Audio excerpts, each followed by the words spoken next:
ఇప్పుడు సార్ కూడా శ్రేయసార్ పిలిచారు. వాస్తవంలో శ్రేయసార్ మైక్ ఇస్తే ఆఫ్లో మాట్లాడతారు. కానీ మనం ఎందుకు మాట్లాడలేకపోతున్న విషయం సార్ కూడా తెలుసు. మనం ఇక్కడికి వచ్చిన ఆశయం ఎప్పుడైతే సాధిస్తామో ఆ రోజు వంశీ సారు మీరు ఆపండి అని చెప్పినా కానీ మనం ఆపకుండా మైక్ తీసుకొని కంటిన్యూగా మాట్లాడతాం. Thank you sir. ఈరోజు మన Lingaswamy sir first sir Vamshi sir చెప్పినట్టుగా లింగస్వామి సారా అని క్వశ్చన్ మార్క్తో ఉన్నాం. సార్ వచ్చేటప్పుడు నాకు నా పర్సనాలిటీ గురించి చెప్పారు. నా పర్సనాలిటీ గురించి మీరు ఏమనుకున్నారు క్వశ్చన్ మమ్మల్ని అడిగారు.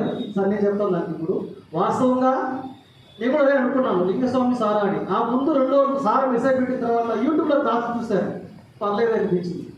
అంతకుముందు నాగేశ్వర సార్ క్లాసులు విన్నాను, పర్లేదు అనిపించింది. కానీ ఈరోజు రియల్గా సార్ నేను చెప్పినట్టు 2 వ్యక్తులు ఉన్నారు. ఒకే వ్యక్తి వాస్తవంగా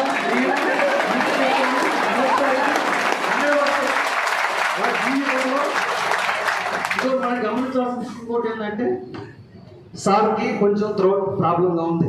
అయినప్పటికీ కూర్చొని రెస్ట్ తీసుకోవచ్చు, 2 నిమిషాలు రన్నింగ్ నోట్స్ అప్పుడు కూడా తీసుకోవచ్చు, అవకాశం ఉంది. నేను గమనిస్తున్నా అదే సార్ రిక్వెస్ట్ చేద్దాం సార్ కూర్చొని అనుకుంటున్నా. కానీ ఆ టైంలో కూడా సార్ ఇక్కడ కంటిన్యూగా వాక్ చేస్తూ కంటిన్యూగా మార్నింగ్ నుంచి ఇప్పటి వరకు మన కోసం సార్ జీవితంలో మర్చిపోవాలి సార్ మేము. Thank you sir Vamshi sir, thank you sir.